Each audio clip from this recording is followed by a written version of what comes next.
Welcome, ladies and gentlemen, this is Gaggly Bones, back with another video for you today. Another Gundam kit. As promised, I was going to go over.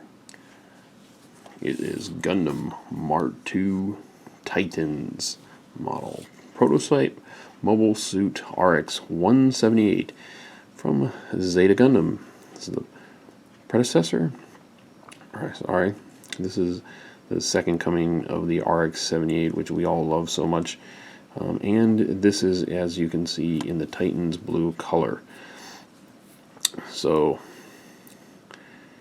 yes, this is not the Gundam Amuro Ray used, but it is a Gundam that the protagonist in Gundam Mobile Suit Zeta used quite early at the beginning. And then about halfway through the series, he switches over to the Zeta Gundam. But you do see this Gundam. It is quite a popular Gundam. It kind of has some slight variations and similarities both between the RX-78 and later on between Amuro Ray's RX-93 new Gundam that you see later on. So this was my first real grade kit. I talked about it a little bit in a previous video of the XA Gundam. And I just want to go over a couple things with this kit. Only one real problem that I experienced when building this kit, but I thought we'd kind of talk about it a little bit. Right now, since I have not built the Strike Freedom Gundam as of yet, so I do not know how that is going to go. But from my experience and from everybody who's talked about the rear grades, this is one of their favorites. Now there are two models of this. They come in both the white version, which was shown in the anime, and of course you have the Titans version. As you can see here on this shoulder that has his bazooka, I'll flip that down. You can see the Titans emblem there. You can see the 03. This one I have all the markings on them. I put every single decal on this guy. I did a very slight wash, which is very hard to see because he's blue. Three shades of blue. In fact, you can see the blue is very dark. I did a very light wash. Not much. You don't need a whole lot. You can see most of the details. And of course I did a clear coat on him. That was pretty much it. I didn't do a paint job on him. I just figured I'd clear coat him. But he does have quite a bit of detail. In fact, like the RX-78, he's got the moving armor. See that? Moving kneecap, moving joints. He's got a lot of articulation. But one of the reasons I really like this guy is he is probably the sturdiest Gundam that I have ever built. And I mean that as far as plastic-wise and everything. I don't just mean in the joints. You hear no creaking. There is no creaking like a model kit. It feels more like a heavy-duty, I don't know, figurine more than a kit. All the joints are very solid. You hear no creaking whatsoever. Shoulders do not pop off, even though I could pop them off easily. Nothing is weak whatsoever on this thing. In fact, the weakest part of this model kit is this little antenna right here on his pop-on head Vulcans, which come off. These actually pop off, and I'll show you that in a little bit. But that's the weakest part, and that still feels pretty sturdy for a tiny little antenna. In fact, his fin, I mean, even his V-fin doesn't feel cheap and junky. So overall, Titans is pretty awesome. The real grades in general are very awesome, but he doesn't feel brittle at all. There's nothing about him that feels brittle. Now, part of it is I think the type of clear coat that I did. I was trying some new things out with Gundam Exia that I have not done before, and what I did with the Titans Gundam is kind of the standard that I have been doing with all my master grades. So I think some of the stuff that I did may have brittled up some of Exia, which I didn't do with this guy. So, well, let's go ahead and begin. So, pretty standard Gundam. Like I said in the previous video, if you did not get a chance to see that, even though this guy came before, this guy was made in 2012, Yes, he is an earlier Gundam. And prior to the Strike Freedom Gundam and some of the other Gundams that came after the Mark II, what you would do is you would actually pull off all your parts. And this is the frame runner that came off this guy, the B runner, which is a pretty standard, flexible, injection molded frame runner for the real grades. What you do is you actually take them apart, flex everything, and then put them all together. And it actually shows you the assembly, which is nothing more than completely assembling the frame. And the only thing different that you do is you have these little piping pieces. Okay. And the only problem that I ran into, and it came with this long strip of piping and some wire. And now it's easy to get wire, but getting this blue piping that is seen on the legs here, you actually have it underneath the leg in here. If I can get in there. Oh, there we go. You can see it under there on the calf, the back of the calf. You actually have two pieces there. You have two pieces there. And then you're supposed to have two pieces here. You're supposed to have a piece there and a piece here. Well, if you notice, I am missing a piece of piping right there. And I'll kind of explain why. So, as you're building the frame, the only thing different from a frame build is you actually take this piping and you cut the piping, and then you attach parts of the calf muscle to this right here, as you can see. Put the wire in it, you put it in the piping, and you attach it. Well, stupid me did not look right above it. In fact, if you come up here to the back of the leg, where it first starts it, which is the back of the leg joint, if you look right down here, you're supposed to lay the piping out starting with the front and go right to this pink mark and cut right there. And that's the exact size you need for both. I measured it against the back of the leg by hand and tried to cut it that way instead of that way. It's supposed to be 10 millimeters. It actually says 10 millimeters there. Well, I tried to use a ruler and do it, and I was like, well, I need a little bit extra space because it doesn't feel like it's going to stay in here, because it's not until you get all the armor on that you actually cover up. Let's see here if I can show you. It's not until you get the side calf, because when you first put it in the frame, you got the edges of the piping, not the wire itself, but the edges of the piping is kind of the frayed parts are showing a little bit. So I was concerned about that, so I'm like, well, if I get extra of it and make it bend out a little farther, it'll look better. Well, they only give you the exact amount of wire and piping that you need. Now, the wire is not the problem. I got wire around the house I could get and put in there, but finding blue piping is going to be the trouble. So if I ever find some at a hobby store or something, I'm going to pick some up and fix this part, which isn't that difficult. The only thing different I did, so that's, like I said, that's a mistake that I made in my first real grade. And in every model kit, every once in a while, you screw something up. Okay, you got to pay attention. Really pay attention to these model kits. That's why I suggest, and I suggest in the previous one, look at every single thing. Read this manual before you actually start working on it, and then that way, you know everything that's going on. You're not just trying to just jump right into it, because you can read from step one all the way down, and you might miss something. You might actually not see something, because you're building it maybe the way you would do a master grade, where you're building the inner frame first and you're not putting the armor on, and you miss something. So don't do what I did and make that mistake if you get this kit. Really, do you need that piping there? No, it's not going to affect the performance of the kit, but it's for the looks. And up here on the backpack, it's not really 100% needed. It doesn't do anything, but it kind of adds to the look, and looks a little silly that I have a piece there but not there. Now, I thought it looked less silly there than missing a piece down here. So I did the legs because who cares about the backpack? But like I said, that's my mistake, and that was my screw. So, like I said, read the book. The rest of it, there was no issues with the joints or anything. Not like the Exia that I had. I didn't run into any problems like that.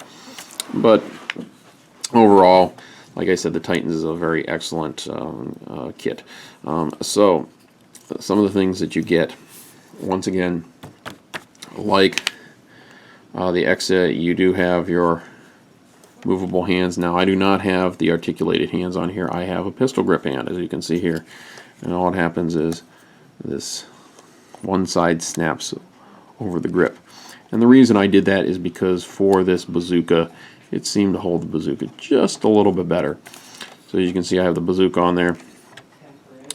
I also have his shield, and then I have his beam cannon right here, his beam gun. And of course on the back here you also have two beam sabers.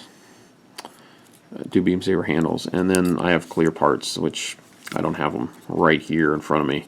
I have them on my display shelf, but yeah, you have the beam parts. And the interesting thing about the beam parts is they're pretty long. They're actually almost his height, so they're pretty much master grade size beam effect parts. But nevertheless, at least comes with two beam effect parts. So we'll talk about his parts a little bit here. As you can see, you got a shield, which I'm going to snap off here. The nice thing about this shield is, unlike Exia's, Exia snaps in the front of the arm, which is nice, yet there's no articulation to it. In fact, I'm going to pull over Exia as I still have him here. If you notice here, here's the clip-on, and the only way you can adjust it is by snapping off this piece here and moving it to a different position. It's the only ways you can change the shield for Exia. Whereas this guy, in fact, I'll show you two things. This shield actually collapses. Ooh, if you look at that. And then it unclapses. Pulls out. Because of the coating of it, it's made it a little stiff. You actually have a rocket pack here. Supposed to be an extra for the rocket launcher, and then two extra pieces for his gun right there. But this swivels. I can put it on either side. It's got a hinge here, it's got a swivel here, and like I said, I'm not really trying to go over articulation, but I just want to show you this shield is phenomenal. You can turn it that way. Actually, that may be supposed to be like a rocket launcher. Yeah, I think so. I think you can use it kind of like a new Gundam can, where you can use it as a kind of a rocket launcher. Those, yep, that's supposed to be a pod. So this guy collapses. Like I said, it's standard mode. Maybe rocket mode. And shield mode. Now the only thing about this is this piece here that holds the two pieces together is flexible. So you could pop this, feasibly pop this apart. But like I said, it just pops back together. It's not a big deal. If you paint it, or if you do put clear coat on it, it's going to be kind of stiff. And all this gold, these are the actual real stickers that came with it. Like I said, I put everything on there, and they look pretty decent. None of the stickers will peel because of the clear coat that I put on there. Now you can see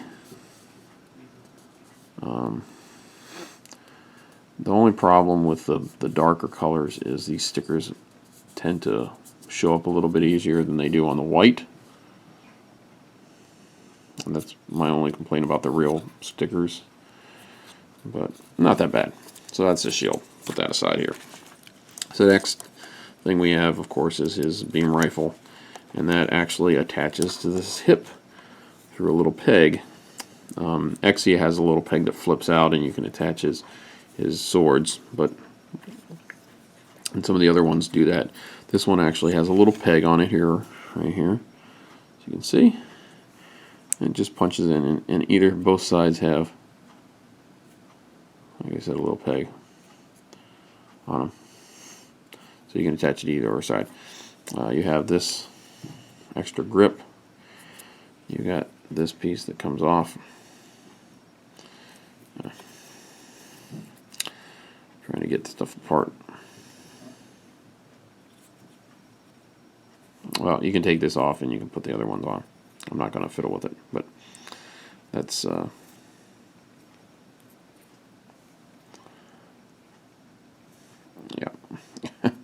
Having sprayed this, it's kind of a pain, but I actually had it off when I sprayed it. It's tight on there because I sprayed the whole thing, and it's pretty tight. The only thing I've done differently, by the way, folks, is like the beam rifle, he's glued together other than the clip, the magazine. I've glued certain pieces together. The inner frame I glued together so the inner frame would just pop apart. Of course, outer armor I haven't glued. Okay, and then of course you have his bazooka. Now, I'm not going to take the bazooka apart. He does have these fists inside the box. We do have the box right here. Here's the box for him. It's the kind of box, like I said, typical box art. Let me show you in a baggie. Of course, we have extra parts. Let's see here what we have. Show you here. So we actually have some extra pieces because the Titans version does come with an extra. These thrusters they have thrusters that stick out. They have extra shoulder top pieces. This piece right here, this piece right here can be changed out.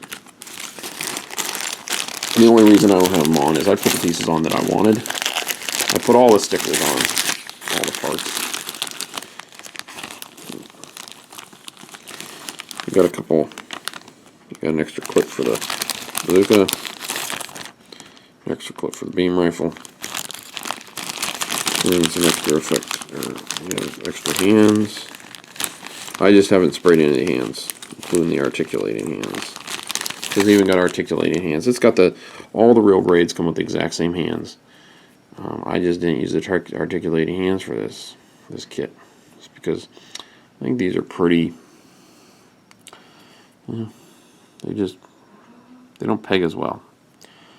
This moves and everything. The ball hinge moves and everything, but the little pegs just don't go in there as well as I think as they do into the fixed hand. So, like I said, it's got a gun hand, it's got fists in there, and see, it's actually got extra parts. The thing is, I didn't spray these extra parts either. When I sprayed, I'll probably go back and spray them and recut these little decals up a little bit better. See, these guys, they actually stick out. So let's see here. I'll find the piece in here. You get this piece like that, and that's what it would look like. The thruster would look like that instead of, instead of how it is right there. And really what it is this piece here. The thrusters are pretty much the same, as this piece has cutouts, so it goes up a little higher. But I just picked the parts I wanted, and I used it. So, but articulation wise, and one of the things I do like about these Real Grades is the actual skirt armor is actually snapped onto instead of just being in a ball peg. So these are pretty on there, pretty solid. Movability, posability wise, Titans Mark II is pretty awesome. Oh, by the way, one other piece you have is you actually have the head Vulcans, because unlike the RX-78, there is no head Vulcans inside the head. Isn't it? There is an add-on unit. You can see that's the Vulcan. You have a camera here, and it's kind of like a communication unit as well. So this piece snaps on, and some people are like, I don't like how that looks, so leave it off if you don't like it. I don't mind it. I keep it on there. Of course, even you got a cockpit that opens as well. But what I really like on this guy is if you look at the torso movement, he's got movement there. He's got movement there as well. He's got actually double ball joint. He spins around like there. He actually looks like he really looks awesome as far as mechanical wise. Just absolutely awesome. The shoulders flip up. He has a joint there. He's double jointed in the shoulder. He's got a shoulder joint there. And he actually got a shoulder joint there. So you can actually go up really high if you look at that. And the joint actually comes out like that if you want to. You don't have to, but it can. Shoulder joint can come out pretty far. It's jumbo jointed in the arms. And you can see there's the peg for the shield. He's got it in both arms. And same thing with the knees. You got this really nice moving armor, double jointed.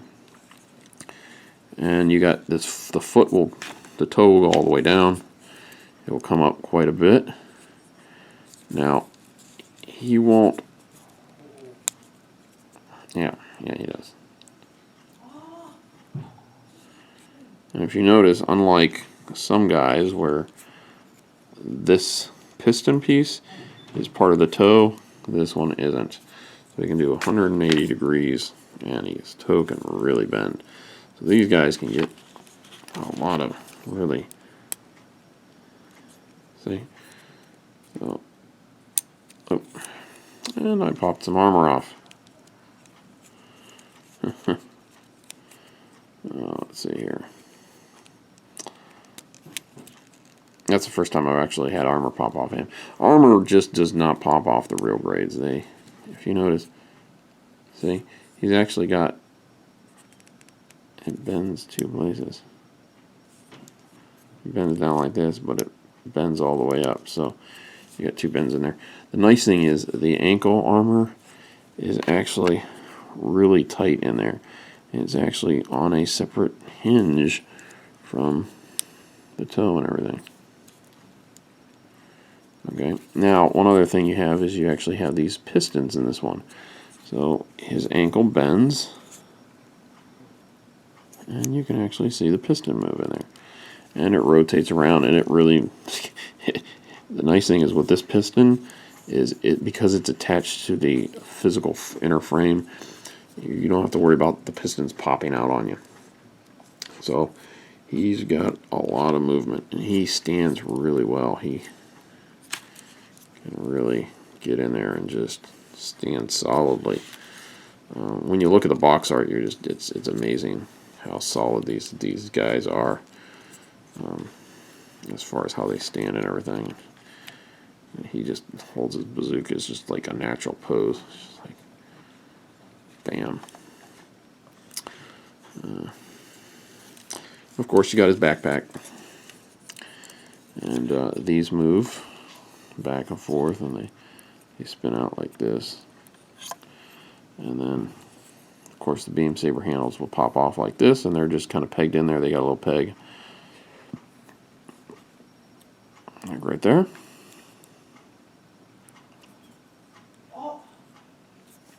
There they go. That's how they work. So it's pretty awesome. I really like how this guy really goes together. He was a smooth building. It was just really smooth building. Got nice big ball joints for the hips. It's really feels really heavy duty. In fact, I don't know if anyone who's seen the Gunpla Builders series, and they talk about fighting with their gunpla, right, where it actually fights, and there's this system that moves the plastic around, and there's actually damage done, and how certain Gundam, the better you build them, the better they stay together. Well, if I was in Gunpla Builders, I would build one of these and fight with it, because the thing ain't coming apart. You're not gonna have a knee joint. See, I'm pulling on that. The knee joint ain't popping apart. I pull on this ankle joint. Yeah, I can pull a piece of armor off. But you saw how that took. In fact, you see the ball joints in there? Just everything is so awesome in construction on these. In fact, I would consider this as close as you're going to get to a combination of a master grade and a perfect grade. You got perfect grade articulation, master grade parts and build, because it's not perfect grade parts, obviously, because it's not big. It's a tiny dude. Also, by the way, you can this part comes down here. I'm not gonna fiddle with it too much, but this pops down and there we go. Pop it out. Oh shoot!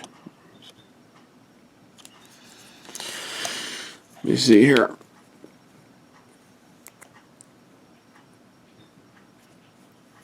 Let me see if I can do it off camera here. Oh, there we go.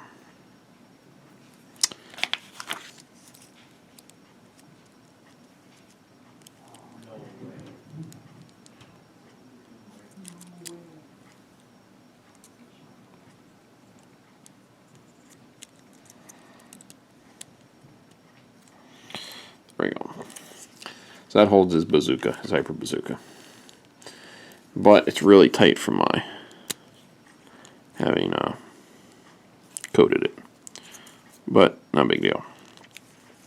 Of course, I don't have it here with me, but underneath you have a spot for the adapter, for the stand adapter. Of course, I have 3 on order, or 3 kits, and they're 144 scale standard adapters for the high grades and stuff. But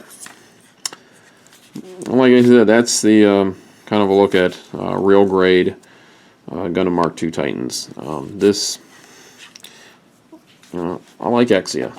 Here's the Exia. Here. Exia is a good build. But I put a flat coat on this guy, and I put a flat coat on this guy. Now, there's no sound of model on this, right? He's just as flexible, okay? But there's some little things, some of the cracking here that I got back in this thing, and just some of the little breaks that I got just annoyed me. This thing breaking here. Whereas with the Titans, I'll put him here. A couple of the joints on this guy just seem a little bit not as heavy duty. Whereas this guy feels heavy duty. I would, if you had these kind of joints, which you do, pretty soon I'm going to put together the 3.0 RX-78 3.0, and when you see that frame, that's what's in these. That's pretty much it. That's what they put in the RX-78 3, is they put these frames in there, pretty much. These type of frames. So that's what the 3.0 feels like. I picked them up. I've seen them. I haven't built it yet, but I got one to build. So hopefully you'll see that come in soon. But folks, that's it. That is kind of my overview of the Gundam MK-II Titans RX-178. So hopefully, folks, you've liked this video. I'm sorry I ran a little bit long. These tend to run about 30 minutes for these look at the Gundam kits, but hopefully they give you a little insight. Read these directions, folks. Other than this one part, no problems with this kit. I mean, there wasn't a single flaw with this kit at all. Just absolutely awesome build. Really well built. In fact, as you can see, you build the whole frame. There's only one piece of armor that goes on there before, and that's a little piece of waist armor. And then you put the rest of the armor on. In fact, you know what took the longest? It just shows you connecting the base, shows you his weapons. All his whipping stuff there.